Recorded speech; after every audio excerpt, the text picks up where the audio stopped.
This episode of the Platform Podcast is powered by VIKN Performance, the official chalk of the Twin Cities Kettlebell Open and the brand of my guest on this episode, Ross Bell. They make three types: liquid, block, and Valhalla Dust, the powdered version, which is my personal favorite.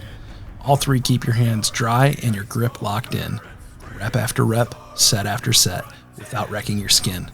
And the liquid is perfect for home, or the fancy gyms that don't allow powders.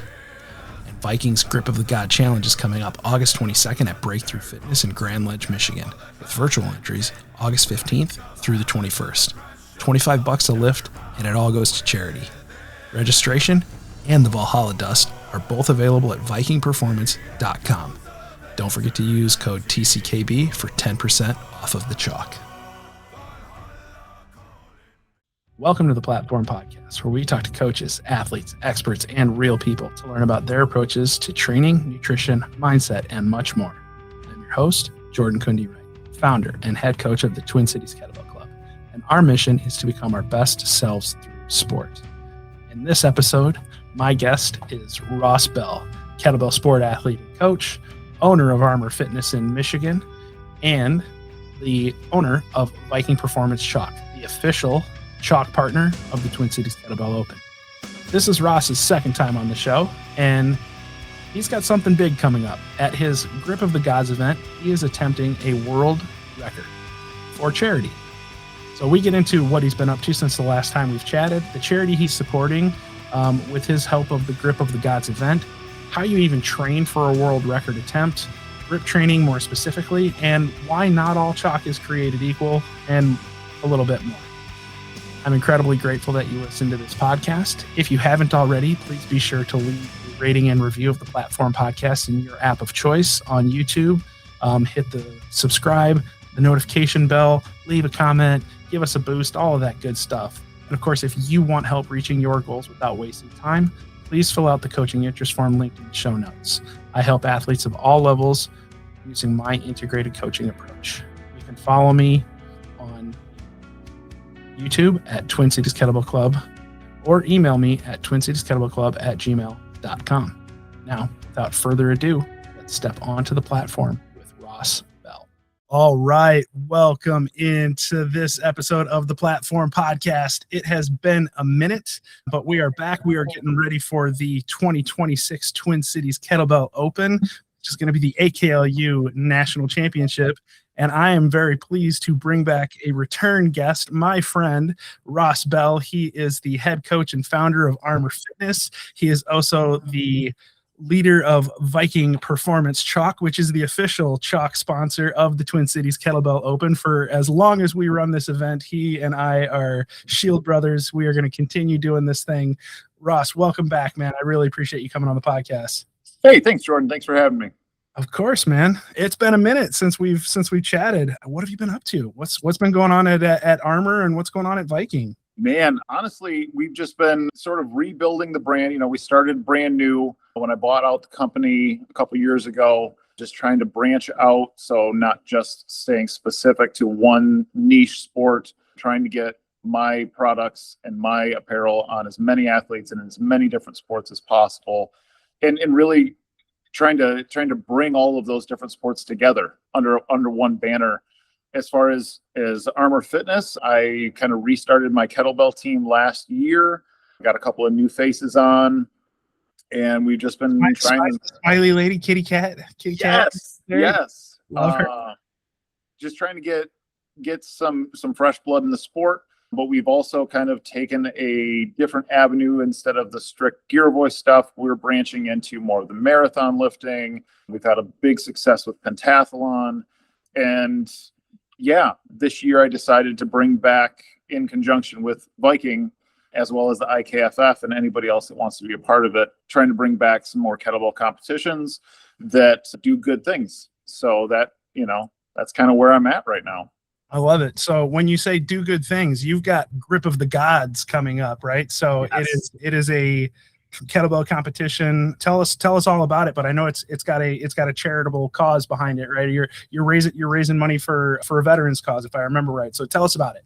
Yeah. So prior to me picking up and taking over VIKN, I used to run a charity cause every year, whether it was a kettlebell competition or some sort of feat of stupidity or strength, however you want to look at it. I was just going to do something stupid for good, I believe is how you sold it to me before. Like, hey, let's do something stupid for good. I'm going to live for 24 hours straight or something.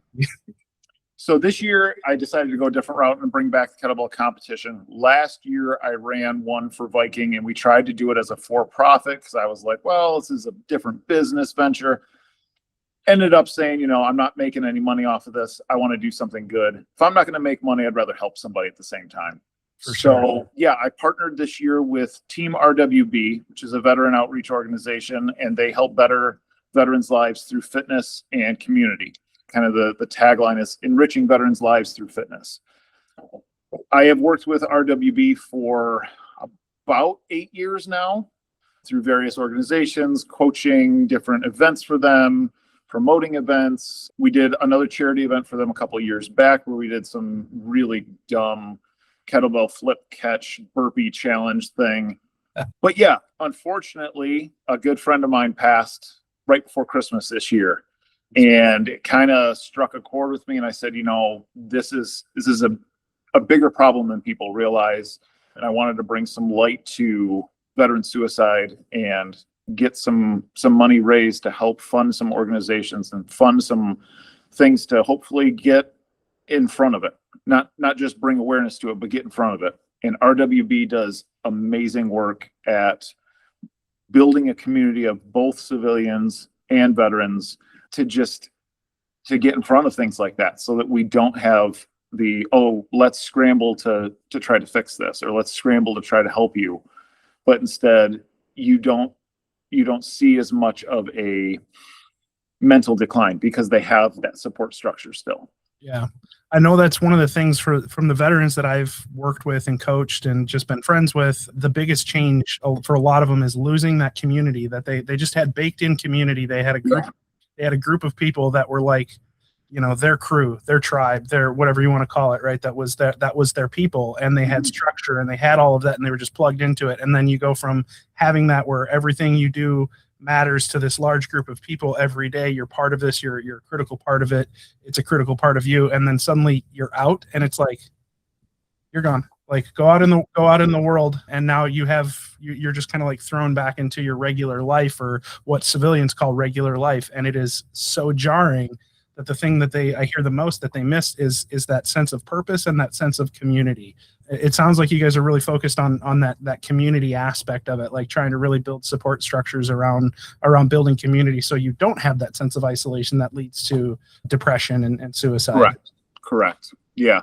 So we went the easiest route I could think of is getting a bunch of people together to do something fun, but also help with that fitness aspect that RWB does so much of. So we're running a kettlebell competition, and kind of the description I gave to everybody is, whatever you want to lift, we're going to say, yes, go for it. Whatever organization you claim as your clan, great. I don't care who it is. Let's make it an inclusive event. I want everybody there. So there's no crazy costs. There's no crazy overhead. There's no crazy, you have to be a part of X organization or B organization to lift. No, we're all getting together to do something good. Man, I love that. I am all about that, honestly. If there's one thing I'm getting fatigued on, it is the infighting and the politics and the back and forth of this association and that association and this table and that table. And, I would love to see more centralization of the standards and absolutely. The resources behind the sport, instead of taking this niche sport and trying to divide it into these smaller and smaller fiefdoms. That drives me crazy. But I also I'm just tired of the infighting. I'm tired of that. So I love the open attitude of it, and that it's a nonprofit thing. You're trying to do good with it, and that it's just, hey, we'll meet you where you are, come as you are, lift what you want to lift, and we will support it. that is such a cool event. So I'm going to ask for myself, how do I get involved? Because I haven't been training super hard recently. I will be honest. I am probably in as bad of kettlebell shape as I have been in a while. I'm still trying to keep myself moving and trying to stay fit, but I haven't been doing kettlebell sport nearly as hard as I would like to, but I can still pick up a bell and do something stupid. So right. How do I get involved? How do people sign up? How do they support this event? So we have two basic methods. Number one is the big one that everybody is welcome to join, and that is through VIKNperformance.com. If you scroll down the main screen, there's a link, takes you right to the registration page. Any lift, it doesn't matter if it's a 5-minute set of snatch or a 1-hour pentathlon, 1-hour marathon, doesn't matter. It's $25. 100% of every penny that I bring in goes to the charity directly. There's no, I got to cover my expenses. Everything thus far has been donated, and all of the overhead costs have been covered by various organizations saying, we'll just cover it. It's all free. It's on us. Amazing. So that's the easy way for everybody to get involved. In person, the event is happening August 22nd in Grand Ledge, Michigan. But where in the mitten is that? What part of the... Dude, I'm so bad at that. It's just outside of Lansing. How about that? Everybody kind of knows where Lansing is. It's just outside of Lansing. Yeah, it's over. Anyway, but it is also open. It's part of the when you're from Michigan, you have to be able to point to yourself on the mitten. It's on there somewhere. It's on there. Near south of one of those calluses, north of another. Yeah, there you go. But it's also open virtual. So I was actually really excited when I started seeing some registrations come in I've got some from Australia, I've got some from England, I've got a couple from Canada that are coming in, but those are the virtuals. And then I have people in the United States. I have some in Michigan that are, 20 minutes away. I can't make it, but I still want to support. Great. I love it. Yeah, I'm here for it. Yeah. I love it. Can I lift ahead of time? Because that is the day before my anniversary. The only reason I'm not coming in person is because I will be out in Portland, Maine, hopefully in Acadia National Park, doing something with, outdoorsy with my wife and kids. But I definitely want to do something. So can I submit something ahead of time? Absolutely. Just like I said, as far as what you want to lift is open. I have yet to say, no, we aren't offering that lift. It's the same thing with when you want to lift. As long as I have it by the event date, we're good. So you could lift tomorrow, record your set, and send it to me next week, 2 weeks from now, a month from now. We're good. Awesome. Love that. That's awesome, man. Yeah, the goal is inclusivity and trying to just build this bigger thing than I am by supporting each other. So yeah, 100%. Fantastic. I love that mission. I love everything about that, man. I am all in. I will help in any way that I can. I'm going to support. I'm going to lift something. I'll do something stupid, but it'll be fun. So I love that. You're going to do something stupid though too. It sounds like I am a world record. Why don't you tell us that? What world record are you going for? So I am going to attempt to break the 2-hour 1-arm long cycle world record. Currently, the record is held by Andreas Jacobsen. And it is Jacobsen. It might be. Yes, that is correct. I butcher it because I'm American, and I will tell him the same thing. Yeah, you're when you're in Michigan, you just deal with it. Yeah, you just deal with it. We're here, okay? You deal with it. Anyway, yeah. So I'm going to try to break the world record for the 2-hour 1-arm long cycle with a 24-kilogram bell. What's the target? What's the number? Right now, the record is 1344. Carry the I can't do the math in my head. What is that in an RPM space?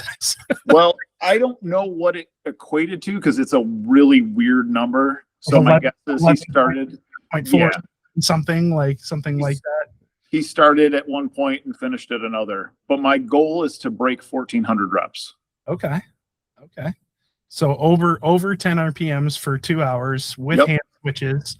So that's pretty legit, man. That's a lot of work. You're going to be averaging like 12 or 13 RPMs, I think. The goal is to stick at 12 as long as physically possible. That is some serious pace for a long time. Yep. That's great. How are you training yourself for that? What does your programming look like right now? So I still am training under Ken Blackburn through IKFF. Shout out to Ken, OG. OG Ken. Yep. Grandpa Ken. Grandpa Ken that could still whoop your ass. Yeah, 100%. 100%. Yeah, so most of my program sets are, short, short, long burst duration sets. So 20-minute, 10-minute, 30-minute. Short duration. I see. Yeah. Yeah. So today was a weird one. Today was just 8-minute sets. Today was 8 minutes, 3 sets of 8 minutes with 2-minute break at 14 reps a minute with a 28. All right. That'll do it. Tuesday was a 30-minute, 20-minute, and a 10-minute back to back to back. How many days a week are you picking up bells versus doing other adjunct stuff? I mean, I see you've got the axe throwing board, you've got your assault bike, you got the whole playground at your disposal there at your facility. So what are you doing for kind of holistically? I do throw a lot of axes. That's pretty much the only accessory work I do. Yes, thank you. Cheers. Cheers, brother. For those who don't know, inside information, I have an axe throwing range in my backyard, and Ross saw me doing that and was like, I want to do that. That's pretty cool. And so I started getting it. He's probably a better axe thrower than me now because I've kind of let that slack a little bit too, but he's still got the throwing range there in his background, which is freaking awesome. Yep. So I've got one here, and I built one at my house over the weekend last weekend. So that's another endeavor in itself. That's a different podcast, probably. It is. But yeah, so I lift 3 days a week with bells, and outside of that, it's just mobility and functional, movement. I have 3 kids, and that's my accessory work. Yeah, for sure. Is there any dedicated cardio without a weight in your hand, or is it pretty much like because you're doing so much longer duration energy system style training with variable intervals that you're like, my cardio is my lifting. Leading up to taking on this endeavor, I was doing a lot of biking. We did the GWAT 100 a couple times over the past year. And leading up to this, I got into the Norwegian protocol of cycling. Yeah.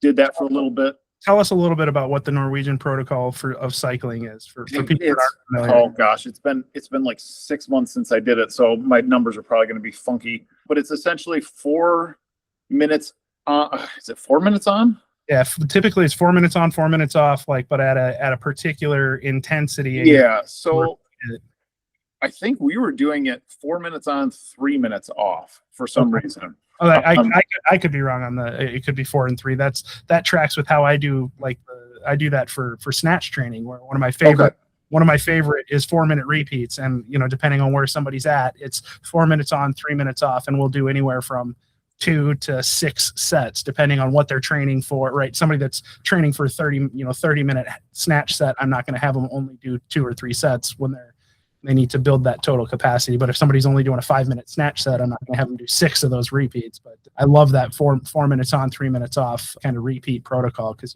you can accumulate some oxygen debt over intervals. But the big caveat to it is, for that 4 minutes on, you are sitting somewhere between 80 and 90% of your VO2 max. Yeah.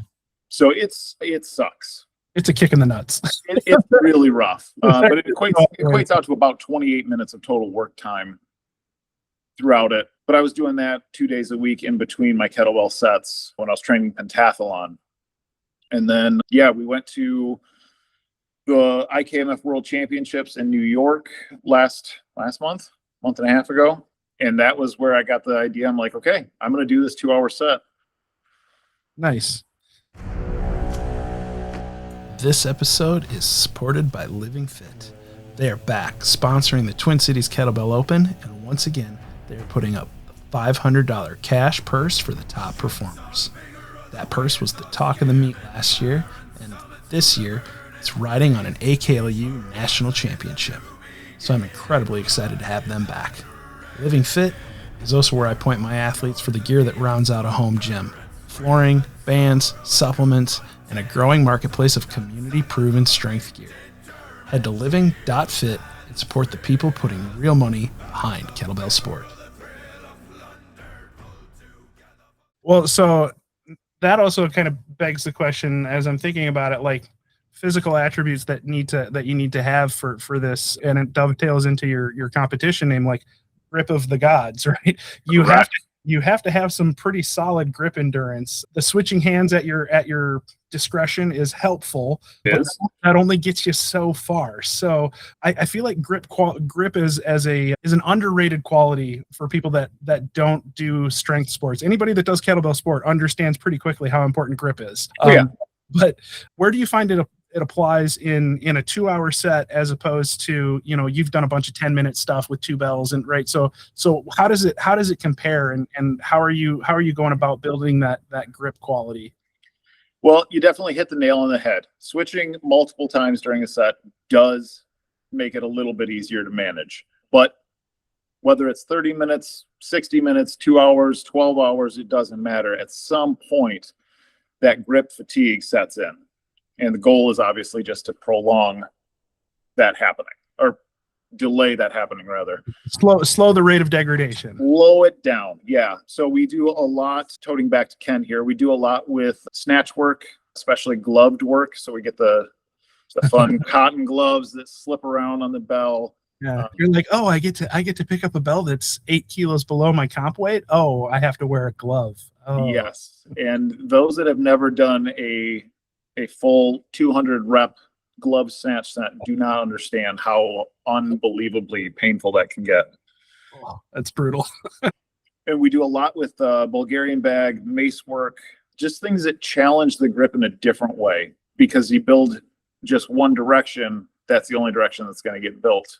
When you start putting an hour of time of challenge on that grip, you've got to attack from all the different angles, or it's only going to have one strength point. Yeah. And I guess that applies both from a physiological perspective, right? Because we have different flexor muscles. So you're talking about it from a physiology perspective, but I'm also, when you said that, my brain immediately went to different stimulus, not necessarily different angle of application, but that's what we were talking about before we started recording, right? I often get the question from my athletes, like, how do I improve my grip strength? Yeah. And it's usually, for me, it's a diversity of implements and approaches where I'm like, we're gonna do heavy deadlift is one of my best. Like, if you just need to improve just raw grip strength, like, I've never been stronger than when I was able to deadlift 600 pounds unwrapped, right? Like, if you have the grip strength to be able to pull that much weight, like, you just have to have just raw, just power, like strength in your max grip strength, right? But that's one rep. That's a different kind of physical stimulus than I am going to be able to hold this sub-maximal weight for reps over the course of 2 hours. Yep. Is a completely different type of demand. And then when you're talking about, like you said, Bulgarian bags, right? Like, now you're talking about rotational forces going in a completely different plane of motion. So there's a number of different stimulus, angles of application, duration of application, right? So you're kind of developing the total attribute of grip strength, grip power, grip endurance, and then you just have some like physical characteristics of, like, you have to train your skin, right? Because it's the biggest organ system in your body, right? And it, like, people forget that needs time to adapt as well, which is one of the benefits of the glove sets, as much as they suck, is like, it doesn't put as much direct strain on the skin. So you can train the muscle groups without tearing up your hands as much. And then at the same time, training their hands. I mean, I have torn, I think, in every set I have done over the past 3 weeks, but the tears become so much more minimal and the recovery process becomes so much better. And I think a lot of that also, as much as you train grip integrity and grip strengthening, you also have to, like you said, train the hands. You got to take care of them. Because you get a giant tear, you're done for however long it takes for that to become not ouchy, essentially. Yeah, that rule number one for my club is we don't get hurt in practice. Mm-hmm. We don't get injured in practice. And I tell people that includes tearing your hands. So if an athlete tells me, like, oh, I ripped a callus off, I'm like, why didn't you just stop? Because that is, like, if it means you're going to have to take 4 or 5 days or 6 days off of training, that changes the trajectory of when you can peak and when you'll be able to perform, right? So that to me is a training induced injury, and we're trying to avoid those whenever we can. Now, sometimes things happen, and sometimes it's like just you, especially when you're using the big weights, right? Like, one bad rep with a 32 can rip a calf. Yep. If you're wrong enough with it, you can rip anything, right? But like, Yeah. we try and avoid that wherever we can. What tips do you have when you do get a tear? Because it sounds like you've torn pretty regularly, but like you said, making it more and more minor. But when you do get a tear, what are your like go-to? I mean, I just let my own tears fall in my just my torn bloody hands. But what tips do you have for speeding up that recovery process when you have a tear? Because it's a reality of what it's going to happen in the sport one way or another at some point to everyone. Yeah. So my first thing that I always do is if I can leave whatever the tear is on until the skin under it starts to kind of develop on its own and it's not that raw, fresh skin. And whether that's, a day or a couple of days, depending on how big the tear is. After that, it's trimming it down as much as possible. It's super gross to talk about, but, using fingernail clippers or some cuticle scissors and trimming it down. Yep. And then a healthy regimen of working hands and filing it down with sandpaper. And working hands is an ointment for people that don't. If you don't, yes, I apologize. It's a hand cream ointment. No, I mean I literally had it listed on my website for the longest time as just this is what you should use on your hands because it is. I've never found anything better than that. But I will also say, shameless plug, one of the best things that you can do is use good chalk too, and use the right amount of chalk for you. Tell me a little bit about that. Why? I mean, you're a chalk, I'm going to say aficionado, a connoisseur, perhaps? I'm a chalkaholic. Let's call it what it is here, Jordan. I wasn't going to make it a problem, but... Yeah, it's okay. It's only a problem if I have to go to a meeting. There you go. So explain to people, why is chalk important and what makes high-quality chalk different than shitty chalk? Because there is shitty chalk. And there absolutely is, yeah. So a lot of the chalk that you see on Amazon, you see at fitness centers, you see at fitness stores, it's all the same base item. It's all magnesium phosphate. It's all, it's all chalk. Chalk is the same across the board. It's what they do to purify it so that there isn't other things in it. But ultimately, chalk does one of two things, or two of two things, depending on how much you sweat. One, it keeps you dry. Two, it creates the correct amount of friction so that you can either have, in the case of kettlebell, the bell sliding or the bell stopping. So looking at something like deadlift, you don't want the barbell to move in your hand. So not only are you looking at, you want your hands to stay dry, but you want to create enough friction and grip integrity that bar isn't going to move in your hand. Whereas something like kettlebell, there's got to be friction or else you're going to tear. Yeah. So finding the correct application of chalk, whether that's the amount you use, whether that's the style or type of chalk you use, and how it's applied, can change that. And everybody's got a different, you have to get into the science of it. Everybody's pH of their skin is different. So while you may be able to just lather your hands in chalk and have no issues, and somebody like Catherine, perfect example, she can't use chalk until it gets to the point where we got to put just the tiniest little bit on, and that's more than enough. I'm more that way than I mean, I know you're a chalk monster. Like you're just, if I could bathe in it, I would just put it all over my body kind of. And I'm like I'm like the Goldilocks. I'm like, oh, that's a little too much chalk. Mm-hmm. It's me out. But I need some because I'm still a sweaty Yeti. And if I don't have any, then the bell gets too slippery. But if I have too much, then it messes with my hand. Like I seriously feel like the biggest diva when it comes to chalk because I'm like super picky and kind of finicky about like how much goes on the bell, how much goes on my hands, all of those things. And honestly, I got used to like a certain amount in a certain kind of way with the old VIKN chalk. And then you came in and took it over, and the Valhalla Dust, I was like, oh, this is different. Yeah, it's very different. This is so much finer. I was like, and I loved it immediately because I didn't need to use as much, and it adhered better for both to my hands and to the bell. Like I was immediately sold on the Valhalla Dust. I still don't use the bricks nearly as much just because I love the dust so much. Yeah. And then for a while there was like Draugr, which I used, and I love that. We won't get into that. I know that's a whole nother thing. It's a whole wound we don't want to open, but like I found that to be super, super interesting. I was honestly, until you made Valhalla Dust, I was always kind of like, chalk is chalk. Like, you're going to use it. Like, you need to figure out how much you need. And like, I was like, yeah, there's expensive chalk and good chalk, and climbers will tell you it makes a big difference. But I had never personally experienced any kind of difference with chalk until I tried the Valhalla Dust. And then I was like, I'm sold. Like, I was like, I could immediately tell the difference just by, I don't know if it's because of the fineness of the grind or because of the purification of it or whatever you guys do, but man, chef's kiss. That is, I will die on that hill. It is the best chalk I have ever used. I appreciate that. Only chalk that I use. So, and like I said, I'm kind of a diva about my chalking. So I'm not being paid. I'm not like, you guys know, like we'll I would square up later. I would be saying that whether he was a sponsor or not, as you guys know, like I reach out to sponsors that I actually use their products. Like I'm like, hey, I love your shit. Like sponsor, we should work together. It doesn't, it doesn't go the other way. If I don't like their stuff, I won't endorse it. I just won't, because it's just not worth it to me. But like, it is awesome. And I don't say that just to stroke your ego. It truly is the best stuff. So I really appreciate you guys continuing to support, and I'm really excited for the Grip of the Gods challenge. What you're doing there is awesome. I love that. I love that posture. I love everything that you're doing with that. So we already said how to register for it. I'll put the link in the description notes.